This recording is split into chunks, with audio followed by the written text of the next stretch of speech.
नमस्कार। 63rd गर्भ संस्कार एक संस्कार में आप सबका स्वागत है। आज हम गर्भ संस्कार एक संस्कार इसका जो 63rd वाला जो लेक्चर चल रहा है, तो इसमें पहले भी हमने बहुत सारे बातें की है कि इसमें हम क्या क्या लेने वाले हैं, बिफोर कंसेप्शन से लेके प्री कंसेप्शन से लेके डिलीवरी तक और डिलीवरी के बाद बच्चे के पालन पोषण तक, उसमें किस प्रकार से उसका दिनचर्या ऋतुचर्या, ये आज तक आपने बहुत सारे गर्भ संस्कार के लेक्चर्स में सुना है। हमारे लेक्चर में ऐसी क्या बात है, हमारा लेक्चर गर्भिणी के लिए तो होता ही है कि गर्भिणी भी ये सेशन सुन सकता है, उसमें कोई प्रॉब्लम नहीं है। लेकिन डॉक्टर्स के लिए गर्भ संस्कार का एक क्लिनिक खोलने के लिए इसमें हम अलग अलग प्रकार के केसेस के डिस्कशन करते हैं। संप्राप्ति कैसे, मतलब एक चिकित्सा के दृष्टिकोण से भी हम आपको बताते हैं। वो लास्ट के 2 लेक्चर में ये पार्ट आने वाला है। गर्भ संस्कार के बारे में अभी अगर हम बात करेंगे ना, तो फिलहाल अब क्या चल रहा है कि 2 क्षेत्र है। एक तो है कि जो रूरल एरिया में रहते हैं, तो रूरल एरिया में क्या होता है कि अभी भी शादी वगैरह ये सब इसमें कोई लोग कुंडली देखते हैं, कोई लोग नक्षत्र वगैरह देखते हैं, कुल देखते हैं, नाड़ी देखते हैं वगैरह वगैरह, और इस हिसाब से वो देखा जाता है।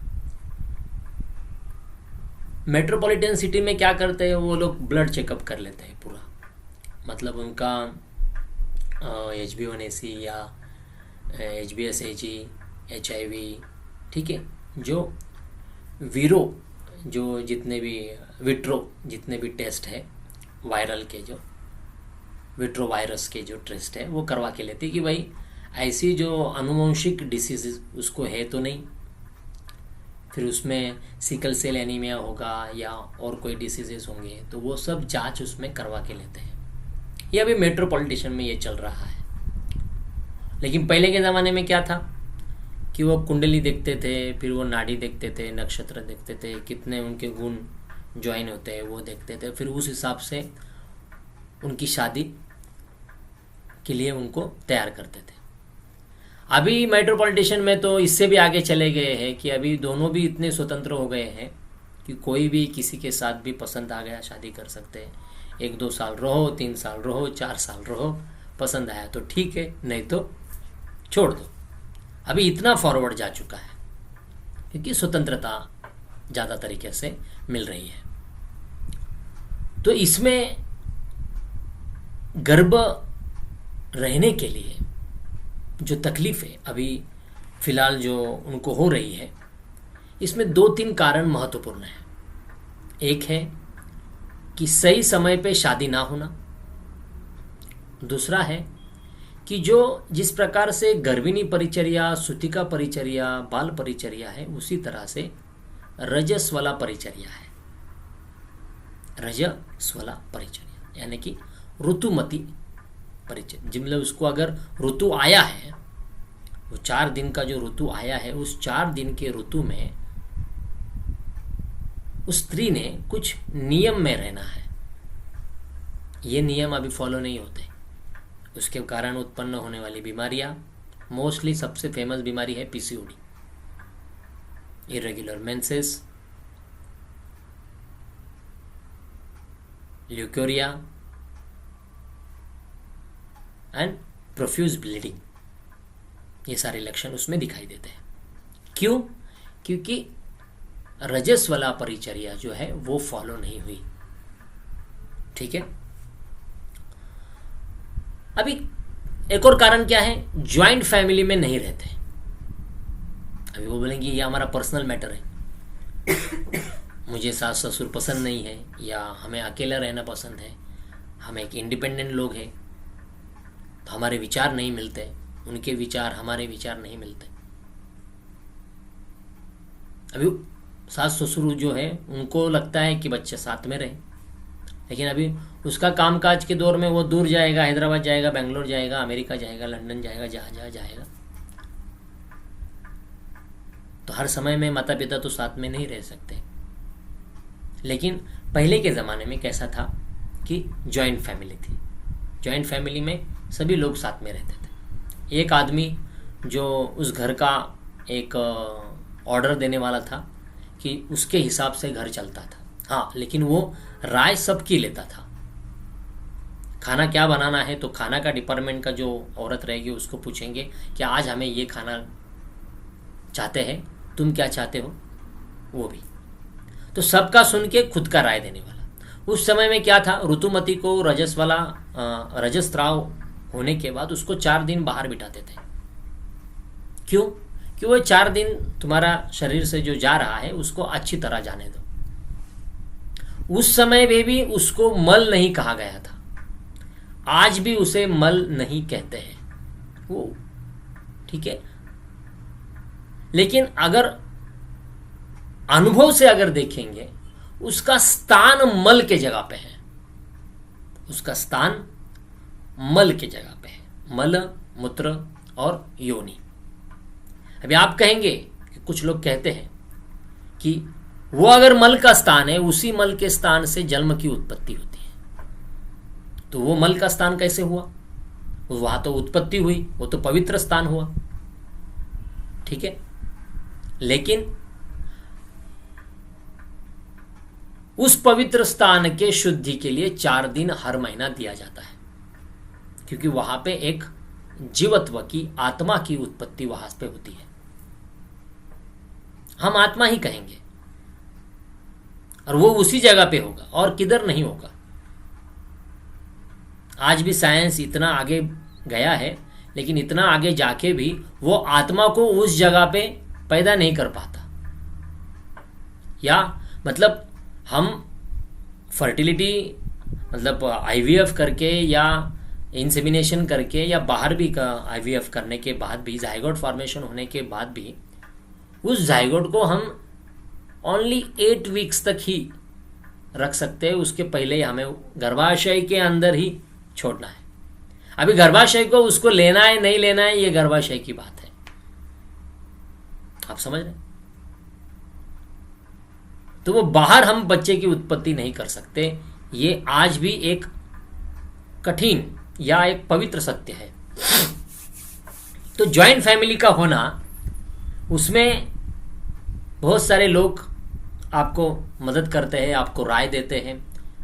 आपके करियर के दृष्टिकोण से, आपके लाइफ के दृष्टिकोण से जॉइंट फैमिली कितनी इंपॉर्टेंट है, और उस गर्भ के हिसाब से भी कितना इंपॉर्टेंट है।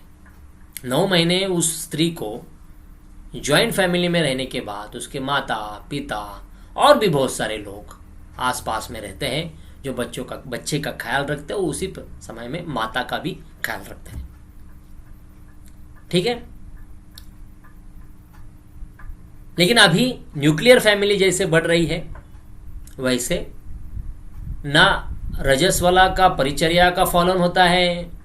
मतलब उनको ये लगता है, मतलब हर स्त्री को ये लगता है कि भाई हमने, अब वो उसका भी कोई दोष नहीं कह सकते कि भाई टीवी में या प्रबोधन में जितनी भी जाहिरातें हो रही है, एडवर्टाइजमेंट हो रही है, उसमें ये दिखाया जाता है कि पैड पहन के घूमना, दौड़ना, खेलना, खेल कूद करना। मेरा एक सवाल है कि अगर 4 दिन कुछ फ्लो आपका जा रहा है तो आप ना भाग दौड़ कर नहीं सकते। वो मल का स्थान है। समझो किसी को अतिसार हो रहा है, वो कैसे भाग दौड़ करेगा? अब हम कहेंगे नहीं नहीं, नीचे पैड लगाओ और आप भाग दौड़ करो, काम पे जाओ। लेकिन आपको मालूम है नीचे से फ्लो जा रहा है, यू आर कंटिन्यूअसली 24/7 डिस्कंफर्ट में होते हैं कि भाई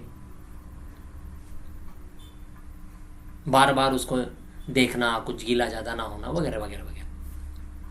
या किसी को मूत्रातिसार हुआ है, मतलब मूत्र प्रवृत्ति कंट्रोल ही नहीं है, तो क्या वो भागदौड़ कर सकता है? नहीं कर सकता। हम कहेंगे नहीं नहीं, तुम कैथेटर लगाओ, कैथेटर में पूरा यूरिन जमा होगा और जाओ घूमो फिरो घूमो, लेकिन उसको दर्द तो होगा ही। उसी प्रकार पहले 3 दिन के फ्लो में अगर वो स्त्री आराम करती है, अभी आप कहेंगे सर हम तो आईटी सेक्टर में काम करते हैं, बैंकिंग सेक्टर में काम करते हैं, 12-12 14 घंटे की हमारी ड्यूटी होती है, हर महीने में 4 दिन कौन छुट्टी देगा हमको? कम से कम 2 दिन तो छुट्टी मिलनी चाहिए या छुट्टी लेनी चाहिए। ये स्त्री का मूलभूत हक है। बीएमसी में, मुंबई महानगर पालिका में, हर स्त्री को महीने के 2 दिन के लिए छुट्टी जारी की गई है। और Germany, Swiss, Switzerland, Germany, France में भी इस 2 दिन को उनको हक की छुट्टी दी गई है कि वो 2 दिन वो छुट्टी लें, क्योंकि उधर की पॉपुलेशन कम है, उनको पॉपुलेशन बढ़ाना है। तो वहां पे अधिकतम स्त्रियों में होने वाले बीमारियों में पीसीओडी एक वन ऑफ द रीजन है। तो उसका एक कारण उन्होंने ऐसा रिसर्च में फाइंड आउट किया कि इस 4 दिन में, और उन्होंने ये फाइंड आउट आयुर्वेद के ग्रंथ से किया है, उन्होंने ये फाइंड आउट किया है, हम अभी भी है हमारे पास, लेकिन हम उसको पढ़ नहीं रहे, उसको फॉलो नहीं कर रहे। तो गर्भ संस्कार क्या है? संस्कार यही है कि अपने शास्त्र में बताए गए चीजों को उसे फॉलो करना। गर्भ संस्कार इस नाम का कोई भी संस्कार ग्रंथ में लिखा नहीं है। हाँ, गर्भ संस्कार ये वर्ड ही ग्रंथ में नहीं है, संस्कार ये वर्ड है। माता के ऊपर किए जाने वाले संस्कार, बालक के ऊपर किए, पर गर्भ संस्कार ये वर्ड नहीं है। ये वर्ड अभी फिलहाल मार्केट में चल रहा है। और ना ही सुवर्ण प्राशन संस्कार ग्रंथ में लिखा हुआ है। कोई भी ग्रंथ में सुवर्ण प्राशन संस्कार भी लिखा हुआ नहीं है।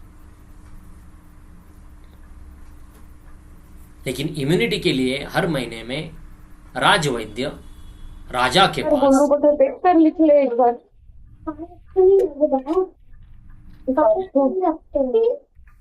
तू पता ना पेन नहीं बोले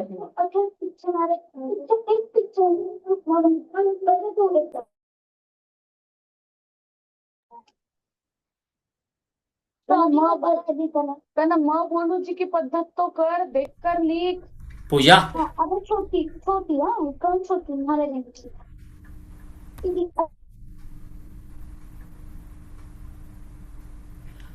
तो इम्यूनिटी के लिए हर महीने में राजवैद्य राजा के पास जाके उसके बच्चे को दवाई देते थे।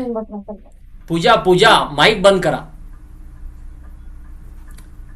तो गर्भ संस्कार, पूजा राठी माइक बंद करा। तो अभी हम इस लेक्चर में क्या लेने वाले हैं वो हम आज अभी बात करेंगे। इस लेक्चर में हम लेंगे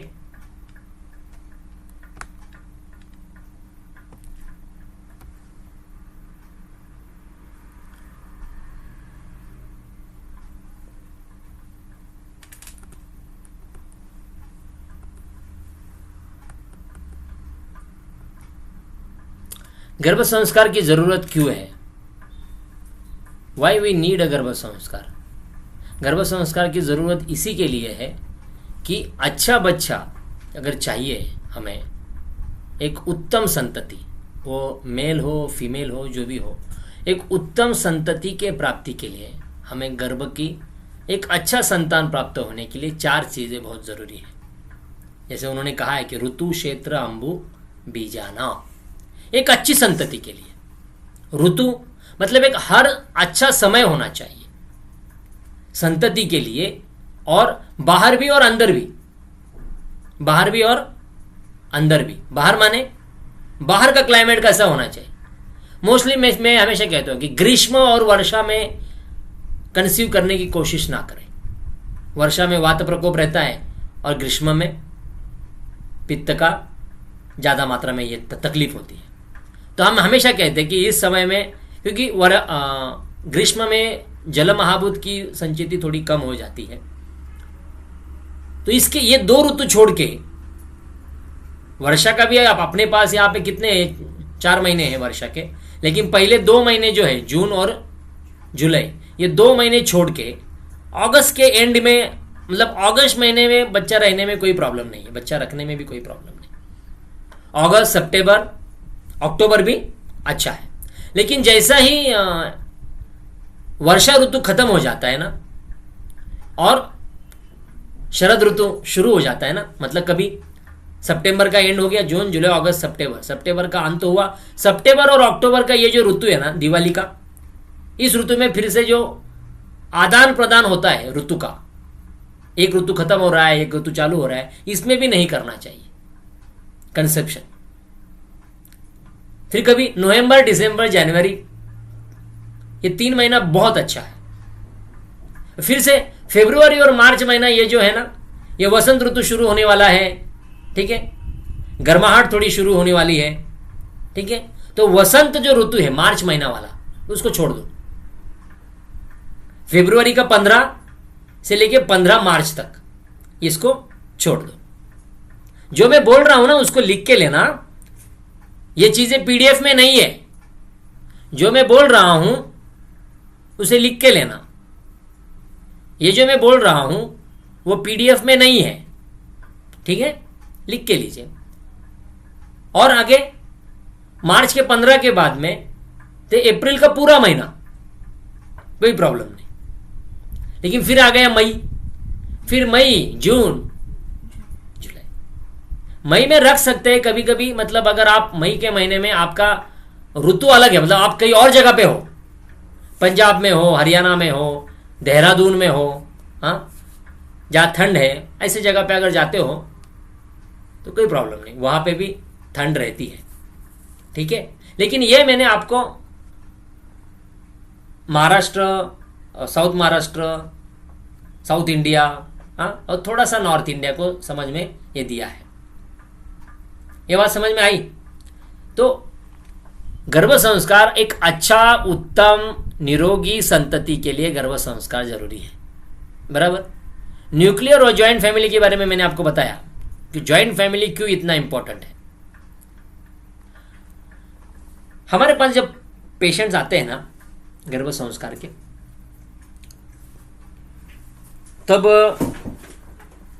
जब वो आते हैं तब उसमें मोस्टली क्या होता है, बहुत सारे चीजों का उनको ज्ञान नहीं रहता कपल्स को।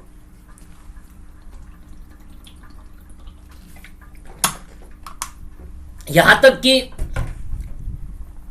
ओव्यूलेशन कब होता है,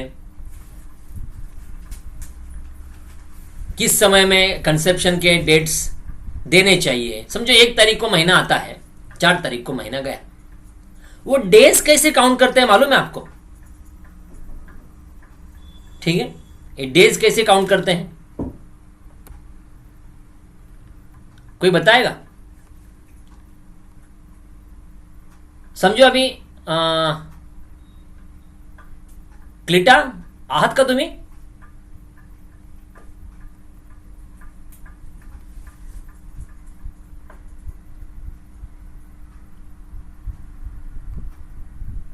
ये डेज कैसे काउंट करते हैं? समझो इवनिंग में 6 बजे मेंसेस आए हैं, ठीक है, इवनिंग में 6 बजे अगर मेंसेस आए हैं तो नेक्स्ट डे में 6 बजे इवनिंग को 24 घंटा पूरा हो गया।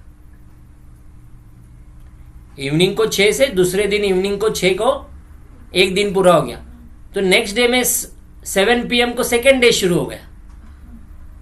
हम वो घड़ी का क्लॉक देखते 12 बजे के बाद, 12 बजे के बाद नहीं, मेंसेस का क्लॉक स्टार्ट होता है जहां से मेंसेस शुरू हुए। तो ये जो आपको even day, odd day choose करने हैं ना, ये भी इसी प्रकार से आपको काउंट करने हैं। समझ में आया? और गर्भिणी जब हमारे पास, या प्री कंसेप्शन में समझो वो जब आते हैं, या समझो सेकेंड मंथ में ही आ गए, हमारा हमको गर्भ संस्कार करना है। क्या करना है? सेकेंड मंथ में अगर समझो आ जाते हैं कि भाई हमको गर्भ संस्कार करना है, सेकेंड मंथ में आ गए या प्री कंसेप्शन के पीरियड में जब आते हैं, तब उनको ये समझाना बहुत जरूरी है कि अगर प्री कंसेप्शन में आते हैं तो बीज की शुद्धि, ऋतु क्षेत्र अंबु बीजाना। ऋतु हमने बात किया, क्षेत्र, ये चार चीजें उनको समझाना बहुत जरूरी है। क्षेत्र फिर से अंदर वाला और बाहर वाला। अभी अंदर वाला माने गर्भाशय, बाहर वाला माने वजाइना। ठीक है। ऋतु क्षेत्र, गर्भाशय अच्छा होना चाहिए, उसके इंडोमेट्रियम की थिकनेस, इंडोमेट्रियम हेल्दी होना चाहिए। किसी किसी को इंडोमेट्रियम में फाइब्रॉइड रहेगा, सिस्ट रहेगा, या इंडोमेट्रियोसिस रहेगा, एंडोमेटाइटिस रहेगा, सर्विसाइटिस रहेगा, वजानाइटिस रहेगा, वल्वो वजानाइटिस रहेगा, ऊफराइटिस रहेगा, ओवरी में स्वेलिंग रहेगा, या फैलोपियन ट्यूब में स्वेलिंग रहेगा, या ट्यूबल में ब्लॉकेज रहेगा। कुछ ना कुछ तो कभी ना कभी रहता है। अभी फिलहाल 14 साल में, 13 साल में मेंसेस, मेनाक शुरू हो जाता है। पहले बात तो 1 साल तो उसको समझ में नहीं आता कि इसको हैंडल कैसे करें, ये जद्दोजहद रहती है। अभी मैंने कल परसों ही मैंने एक स्कूल में जाके जब मैंने एक लेक्चर दिया था, तब मैंने उनको कहा था कि इसके बारे में नॉलेज जो है ना 7th स्टैंडर्ड से ही आप देना शुरू कर दीजिए। 12 साल की रहती है 7th को, 8th में 13। तो इस बीच में आप गर्भाशय क्या है, फीमेल जेनाइटल सिस्टम क्या है, मेल जेनाइटल सिस्टम क्या है, ये बताना जरूरी है। लेकिन मोस्ट ऑफ द फीमेल्स में, ये फीमेल जेनाइटल सिस्टम में, इसके बारे में अगर वो साइंस की रहेगी तो अच्छी बात है, लेकिन आर्ट कॉमर्स में रहने वालों को भी इसकी जानकारी नहीं रहती है। सेम मेल में भी। ये क्षेत्र क्या है? ये क्षेत्र एक जीवोत्पत्ति का स्थान है, और उस क्षेत्र की क्लीनिंग, उस क्षेत्र की साफ सफाई, उस क्षेत्र को साल में एक बार उत्तर बस्ती होना, वो क्लीन होना, साल में एक बार। जैसे हम पंचकर्मा करते हैं साल में एक बार, वैसे ही उत्तर बस्ती भी साल में एक बार गर्भाशय की होनी जरूरी है। बहुत बार स्त्री को ऐसा लगता है कि जो व्हाइट डिस्चार्ज जा रहा है ये नॉर्मल है ना। मेंसेस के 5 दिन पहले होने वाला व्हाइट डिस्चार्ज और 5 दिन पहले होने वाला व्हाइट डिस्चार्ज और मेंसेस के जाने के बाद 2 दिन होने वाला व्हाइट डिस्चार्ज नॉर्मल है। और गर्भ स्थापन के बाद गर्भ रह गया ना, गर्भ रहने का क्लासिकल सिम्टम क्या है? वाटरी डिस्चार्ज होता है पहले महीने में ही। गर्भिणी को पूछो नीचे आपको गीला गीला लग रहा है क्या, वो बोलते हैं वाटरी सिक्रीशन वजाइना से हो रहा है, that is a classical symptom of pregnancy. तो क्षेत्र को समझना बहुत जरूरी है प्रीकंसेप्शन में। अगर उस क्षेत्र में कोई प्रॉब्लम है उसको ट्रीट करो। पीसीओडी है, हमने उसके बारे में